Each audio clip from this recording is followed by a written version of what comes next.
Pero en fin, hemos ido meditando aspectos centrales. Terminábamos ayer viendo esas armas poderosas que tenemos para procurar vivir nuestra vocación de hijos de Dios y aspirar así a la plenitud de la vida cristiana, la santidad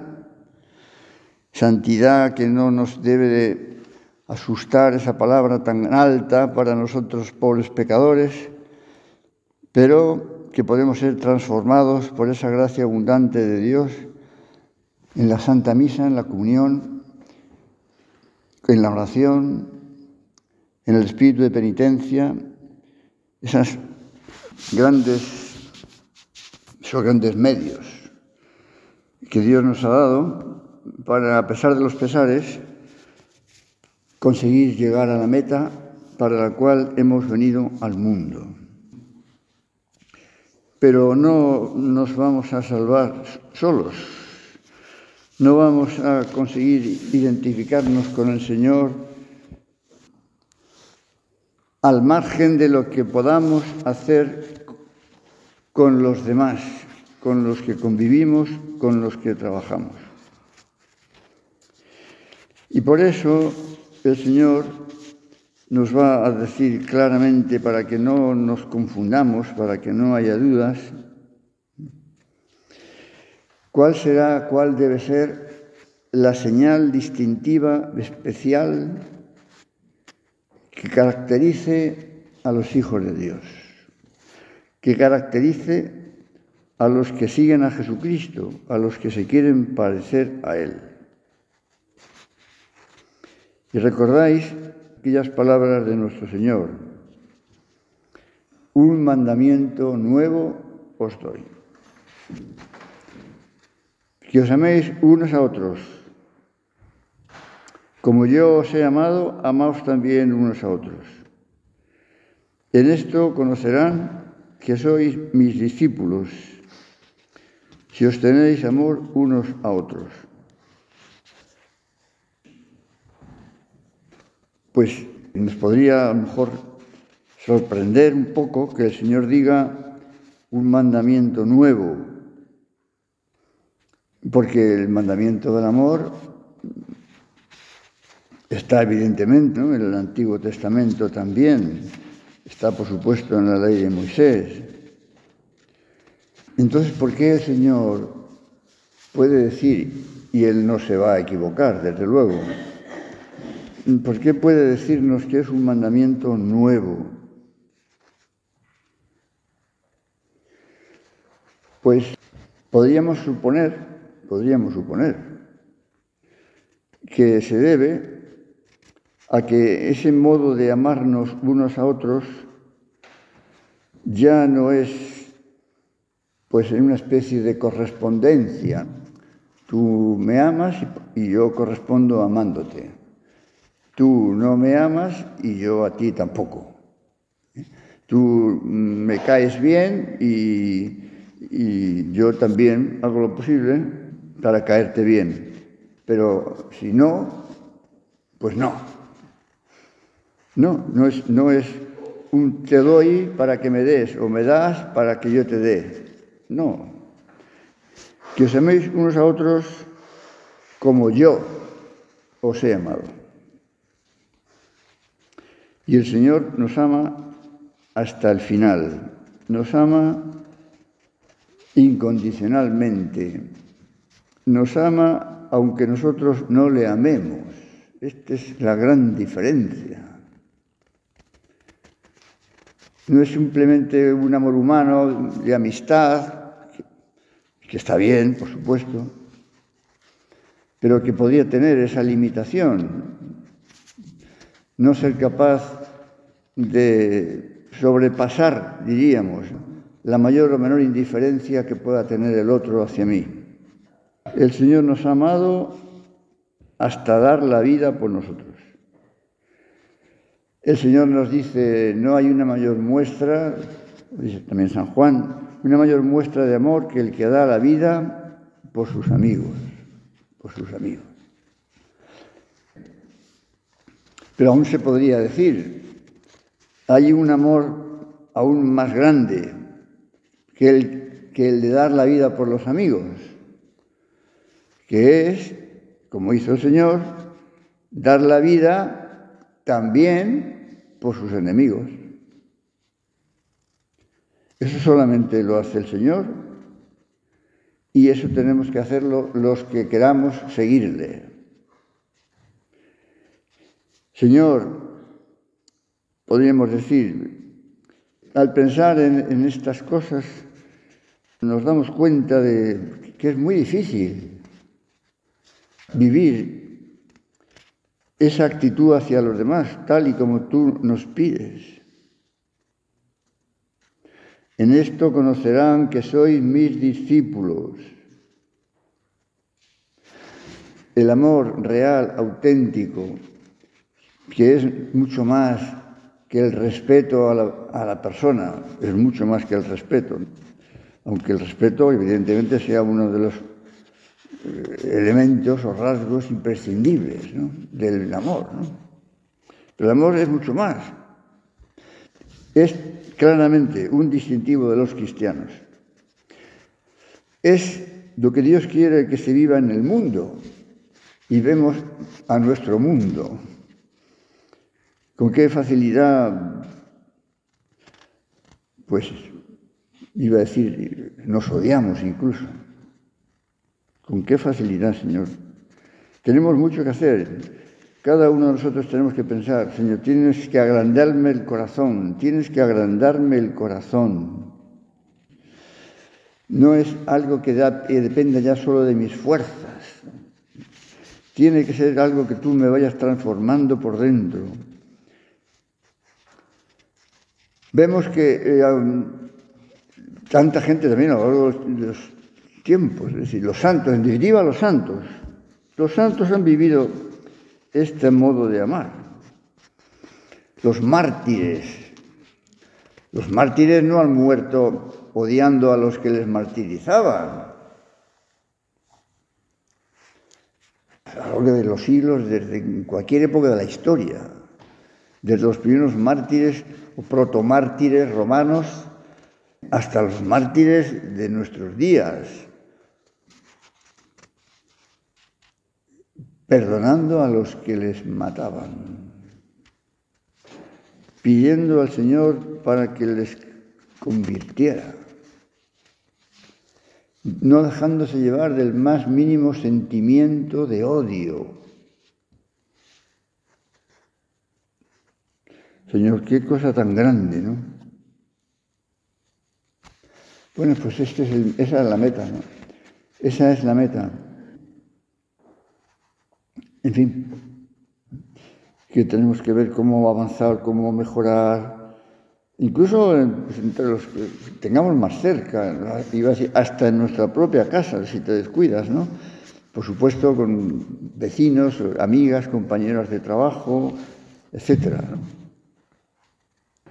El Señor, luego vamos recorriendo, pues, tantos hemos ido también recordando escenas del Antiguo Testamento. El Señor efectivamente castiga cuando no tiene más remedio para que aquellos corazones endurecidos se conviertan, ¿no? Tiene siempre una finalidad pedagógica, de formación y de conversión, no de desear el mal para nadie.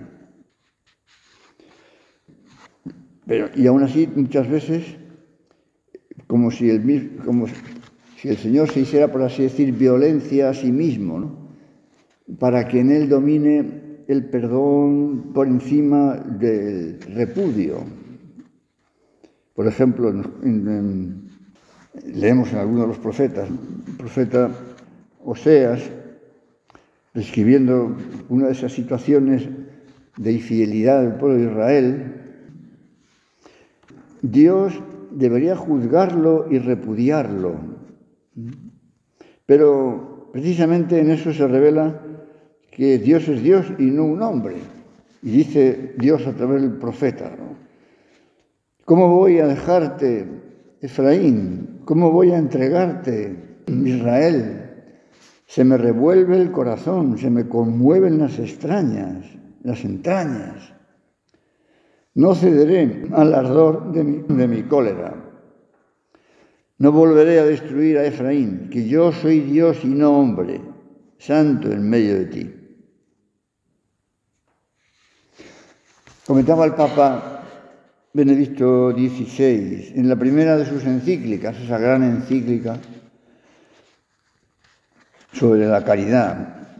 Decía: el amor apasionado de Dios por su pueblo, por el hombre, es a la vez un amor que perdona, un amor tan grande que pone a Dios contra sí mismo, contra su justicia. El cristiano ve ya en esto, veladamente, el misterio de la cruz.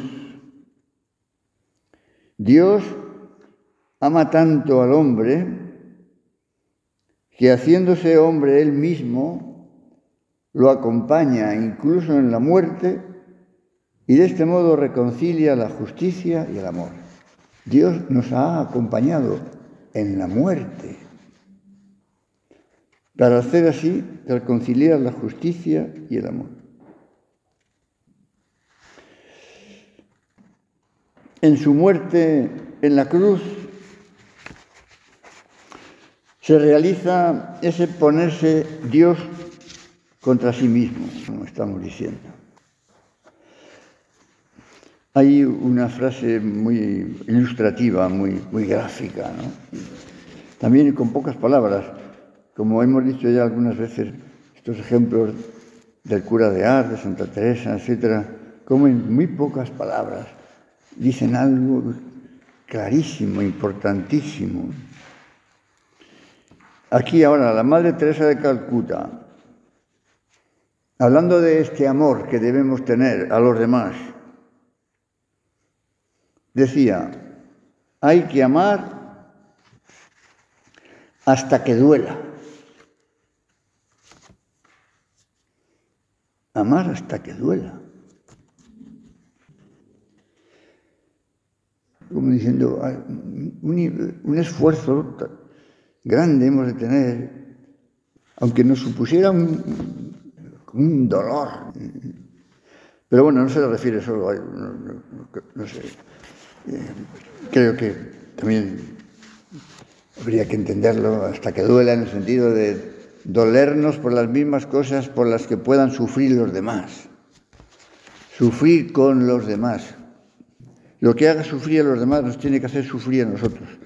Lo que preocupe a los demás me tiene que preocupar a mí. Evidentemente esto requiere un cierto esfuerzo.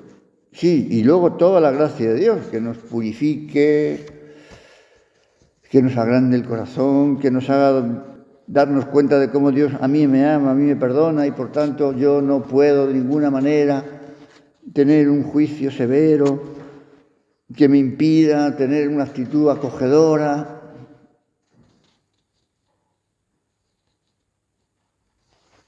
Nos damos cuenta que cuando hay un amor grande, un verdadero amor, parece que no cuesta tener tantos detalles, incluso heroicos, con aquellos a los que amamos. Pero claro, llegar hasta ahí requiere haberse negado a sí mismo para darse a los demás muchas veces, y esto cuesta. Necesitamos hacer nuestras las miserias ajenas, las dificultades materiales, la indigencia, la enfermedad, la ignorancia, los defectos y hasta los pecados. Y ayudar a sobrellevarlos como si fueran nuestros. En ese sentido, lo de amar hasta que duela. Como lo ha hecho el Señor con cada uno de nosotros, y como lo sigue haciendo, como lo hace una madre con sus hijos. como lo han hecho tantos santos, digo, a lo largo de la historia. Y ojalá lleguemos a experimentar eso, que Dios agranda el corazón y tendremos la alegría, en ese caso, de comprobar que ninguna satisfacción humana puede compararse a la alegría de amar hasta que duela, a la alegría de amar como Dios quiere que nos amemos.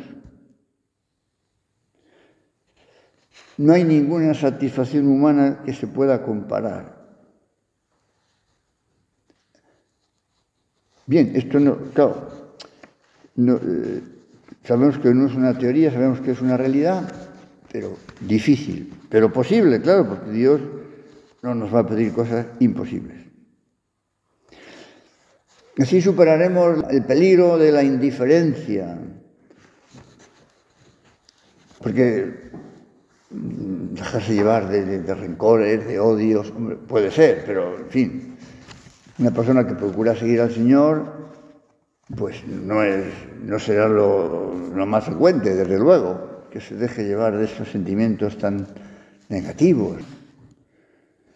Pero sí es más probable que nos dejemos llevar, pues eso, de una cierta indiferencia. Bueno, que nos resulte indiferente esta persona, que no voy a pensar mucho en ti, que no voy a perder mucho el tiempo en ti, que no me vas a quitar el sueño, ¿no?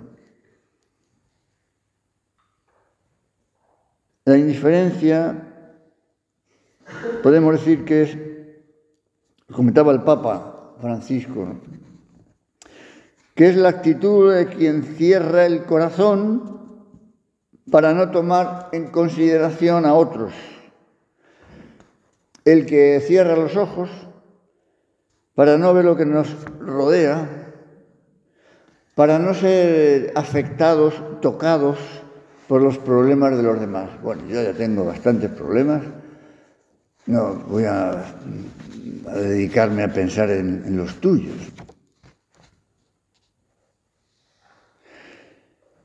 Una actitud indiferente hacia los demás nos llevaría inevitablemente también a una actitud indiferente hacia Dios,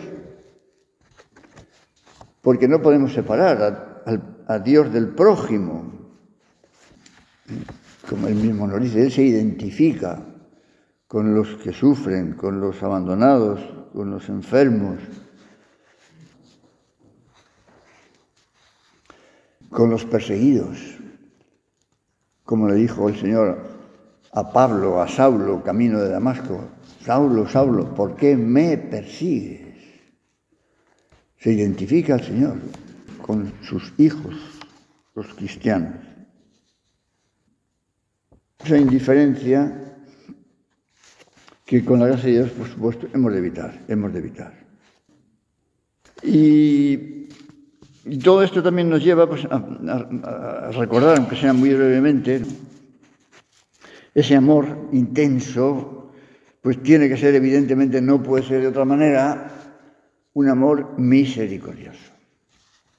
Parece que no haría falta añadir el calificativo de misericordioso al amor, porque si el amor no es misericordioso, no es amor. Pero bueno, como para caer más en la cuenta, ¿no?, digamos, decimos amor misericordioso. El supremo es una cualidad suprema, diríamos, del amor de Dios. Dios es amor, dice San Juan. Hay podríamos encontrar como dos definiciones de Dios, ¿no? Una, la que él mismo da de sí mismo en el Antiguo Testamento: el que soy. Yo soy el que soy. Yo soy el que no puedo dejar de ser, el que existo desde siempre y para siempre. Yo soy. Dirás a mi pueblo: yo soy me envía a ti, me envía al pueblo. Bueno, pues otra definición es esta que nos da San Juan: Dios es amor. no es que ame, es que Él mismo es el amor. Un amor misericordioso. El Papa Juan Pablo II, lo recordábamos también el otro día, ¿no?, comentaba cómo ese amor misericordioso, o esa misericordia divina, el atributo más grande de Dios, está en el Antiguo Testamento, está, por supuesto, en la Sagrada Escritura, pero decía que puede haber como luces nuevas que resaltan esas verdades para que las entendamos mejor, para que brillen más, para que tengan más fuerza. Y a través de Santa Faustina, con esa gracia que Dios le concedió y que la Iglesia confirma al canonizarla en el año 2000, pues todo lo que le transmite a propósito de la importancia de la misericordia cobra una gran fuerza. Y ojalá y realmente cale así en tantas almas, porque en estos tiempos lo necesitamos particularmente. El propio Juan Pablo II entendió, por la gracia de Dios, claro, la necesidad de resaltar esta cualidad del amor de Dios. Él decía: desde el comienzo de mi pontificado he considerado este mensaje de la misericordia de Dios como mi cometido especial. La providencia me lo ha asignado. Claro, todo tiene mucha conexión. Los planes de Dios se entienden. Juan Pablo II, Santa Faustina y él vivieron intensamente las consecuencias de la Segunda Guerra Mundial, y también incluso parte de la Primera. Y vieron lo que daba de sí el odio que pueda salir del corazón humano, algo que puede ser, como, no sé, hasta dónde puede llegar, ser capaces, pues, de que puedan morir millones de personas, unos simplemente por ser judíos, otros, pues, por lo que sea. ¿Cómo no vamos a necesitar esa misericordia? El Papa Francisco convocó, como también sabéis, el año 16, un par de años después de su elección al pontificado, año 15 me parece, ese año de la misericordia. Él decía, el Papa Francisco, que es el núcleo del Evangelio, Es decir, otra de esas frases, sí, si tuviéramos que hacer una descripción del Evangelio, ¿en qué consiste? Dígame usted en 2 palabras, ¿en qué consiste el mensaje central del Evangelio? En la misericordia divina. El núcleo del Evangelio. El criterio de credibilidad de nuestra fe. Sí, al Papa también. Nuestra fe. La fe del cristiano es creíble si vive la misericordia. Si no viviéramos la misericordia, lo que dijéramos no tendría ningún valor. Es tremendo, ¿eh? No tendría ningún valor ante los ojos del que nos escuchara, porque no viene lo que decimos, no viene avalado por la misericordia. Por tanto, lo que usted dice es una teoría, es tremendo, ¿eh? El criterio de credibilidad de nuestra fe, el criterio de credibilidad de la Iglesia. Dice el Papa también, estas frases, Papa Francisco, como sabéis, tiene unas frases también muy contundentes. Es un modo muy sabio de expresar grandes verdades. Dice que la misericordia, si es el núcleo del Evangelio, o dice también, es la viga maestra que sostiene la vida de la Iglesia. La viga maestra. Si no vivimos la misericordia, la Iglesia se hunde. La palabra clave para indicar el actuar de Dios hacia nosotros. Bueno, en fin, pues aquí luego cada uno ya tenemos que ver, deducir tantísimas cosas de la vida real, de la vida práctica, con las personas con las que convivimos, con las que trabajamos, para que se traduzca, ¿no?, en cosas reales de nuestro esfuerzo, de ese cariño que debemos tener. Un ejemplo, ¿no?, de cómo debe ser también ese cariño. Decía San José María: de pocas cosas puedo ponerme de ejemplo, y sin embargo, en medio de todos mis errores personales, pienso que puedo ponerme como ejemplo de hombre que sabe querer. Vuestras preocupaciones, vuestras penas, vuestros desvelos son para mí una continua llamada. Querría con este corazón mío, de padre y de madre, llevar todo sobre mis hombros. Esto tiene mucho que ver con ese hasta que duela. Amor hasta que duela. Aquí también el beato Álvaro, don Álvaro del Portillo. Al demonio le molesta mucho nuestra o vuestra fraternidad.